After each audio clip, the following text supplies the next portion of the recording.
problems in Egypt. One of the most important problems is the economic situation.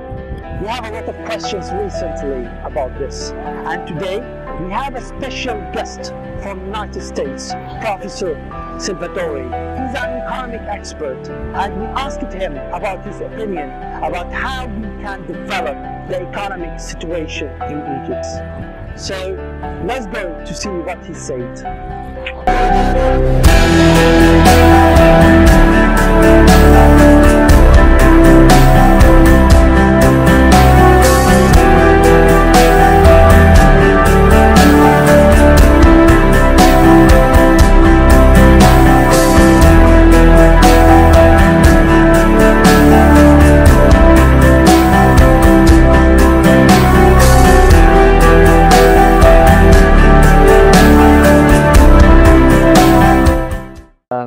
If we want, of course we all in the rest of the world would like Egypt to grow and develop rapidly.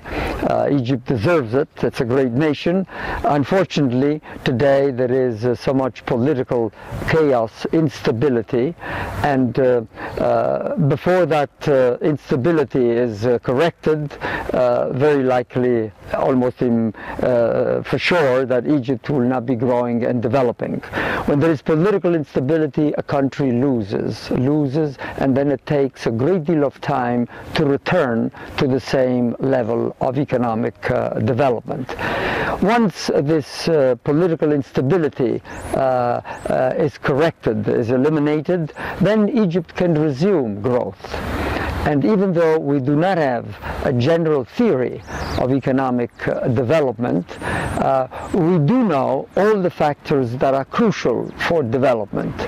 And there are many of these factors. Population growth may be excessive, and so we may have to slow down the growth of population, but we have to do it in a very natural way, not like India tried to have forced sterilizations, or in China to order a one-child family. By the way, China has reduced population growth, but in one generation there will be a terrible old age population. The population will be very old, and so any benefit that they obtain now, they will pay the consequence later. We cannot play God. Let the birth rate slow gradually in the course of economic development, and it will give a chance for the economy to adjust to that decline in population. Then we need education. We know that education is crucial for economic development.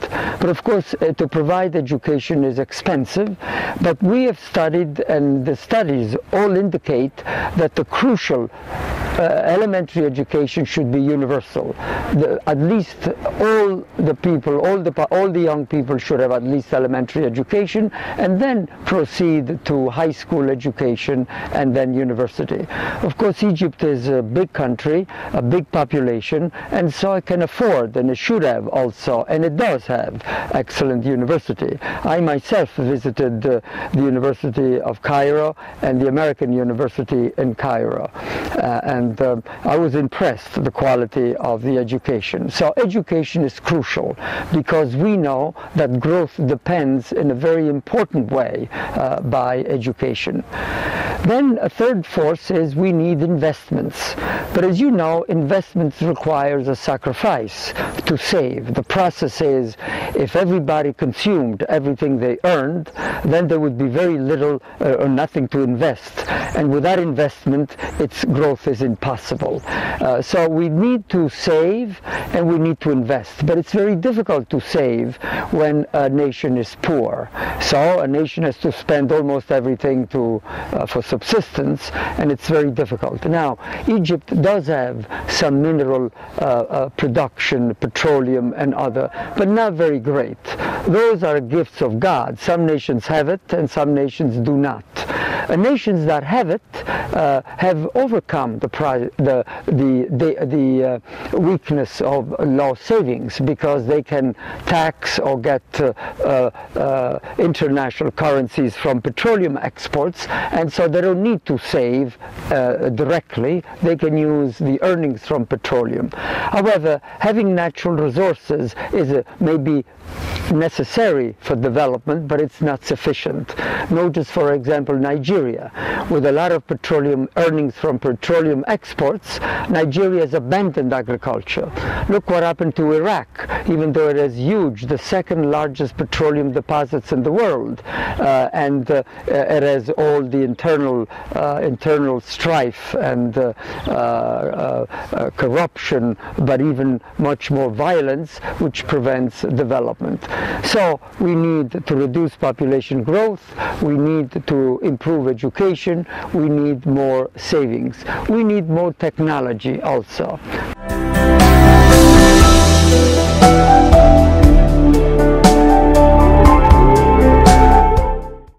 Well, I mean, investments, one generally thinks of investments not only to provide the infrastructures, not only to provide education, but also it's crucial, investments in renewable energy.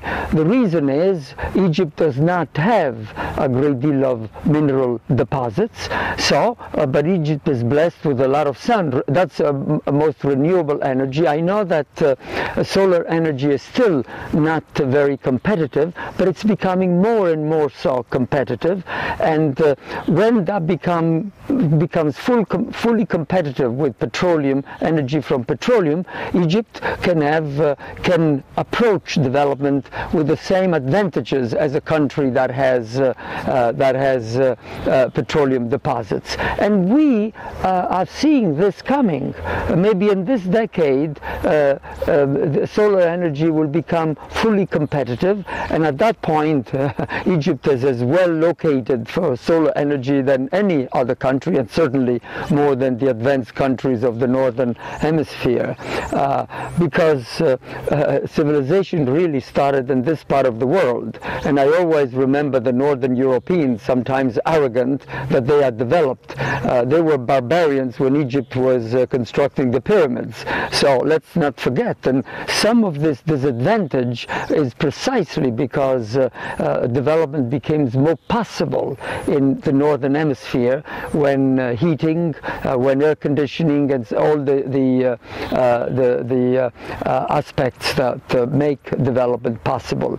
The United States South was much less developed than the North until air conditioning was developed, but this was in reverse. You know, of course, very warm countries have a disadvantage, because while at the beginning of civilization is easier to begin in those places, then the civilization developed more in northern hemisphere. However, now we can reverse the process.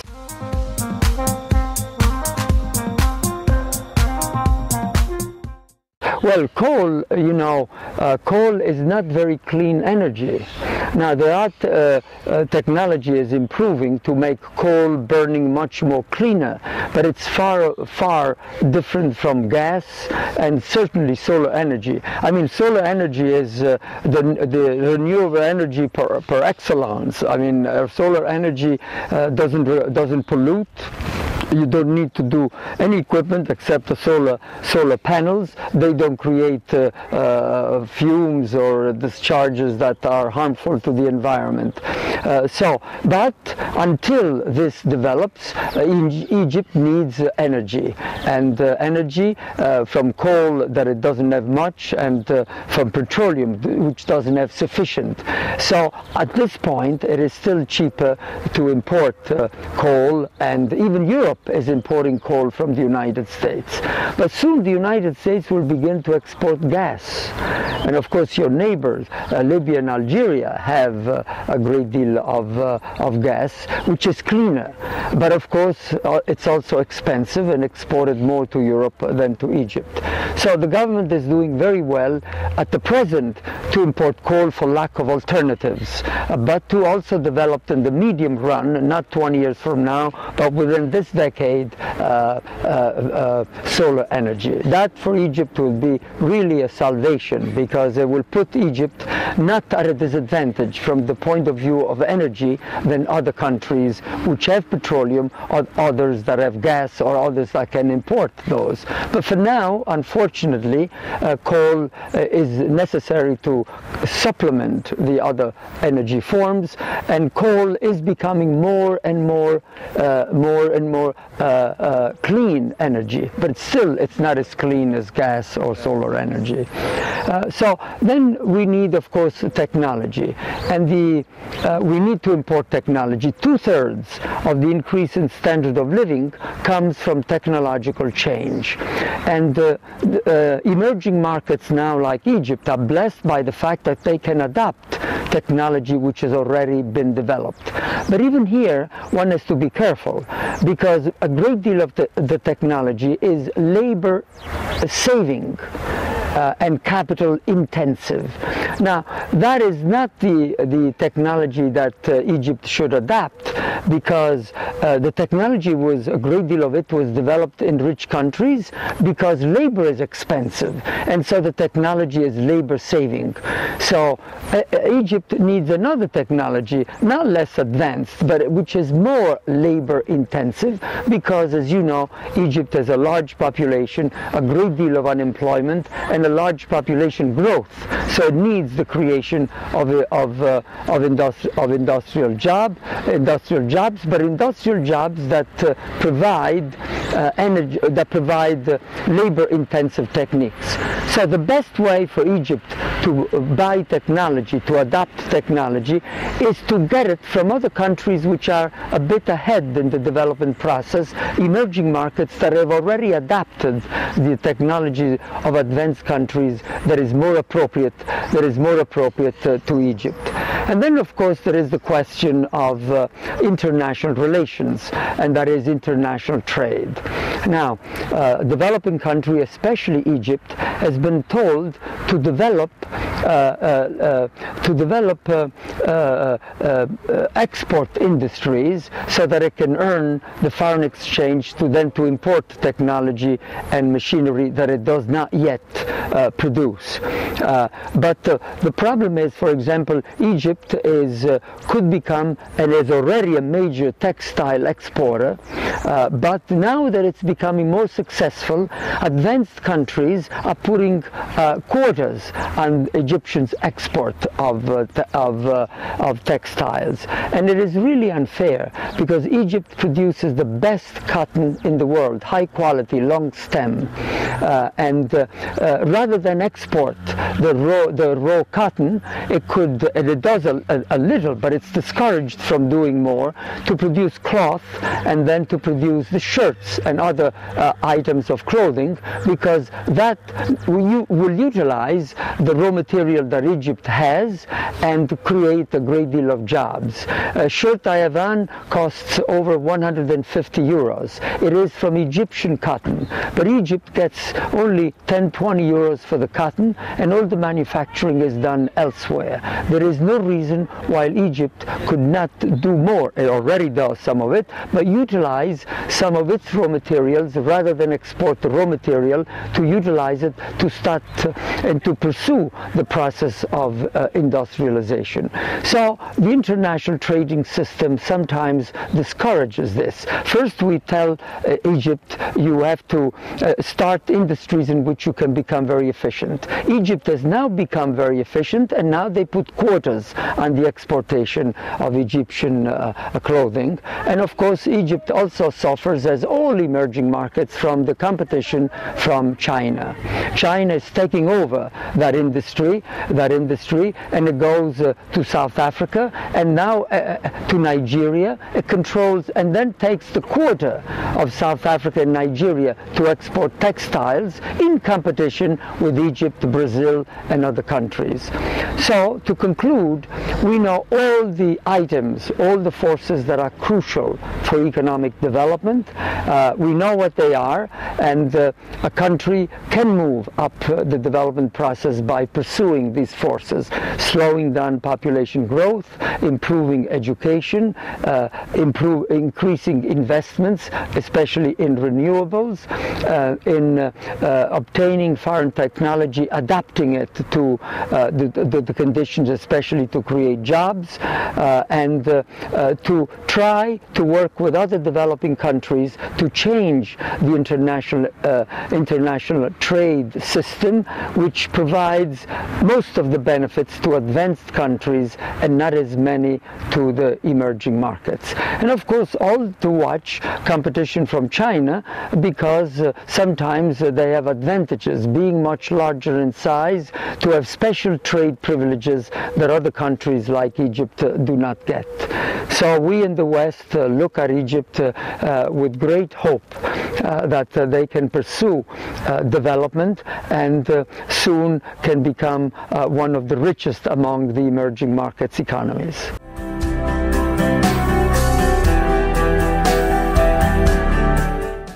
Well, I mean, we know that we face a great deal of shortage of natural resources, and so it becomes more and more crucial to utilize them very, very efficiently. And we have become very much more efficient in the use of resources. In advanced countries, to produce €1 of production, it used to cost more than 20% in terms of energy. Now it's only 6%. So we've become much more efficient, but of course we need to do much more and think of the future, because mineral resources are limited. They are not unlimited, and so the more we use them and not use them efficiently now, the worse it is in the future.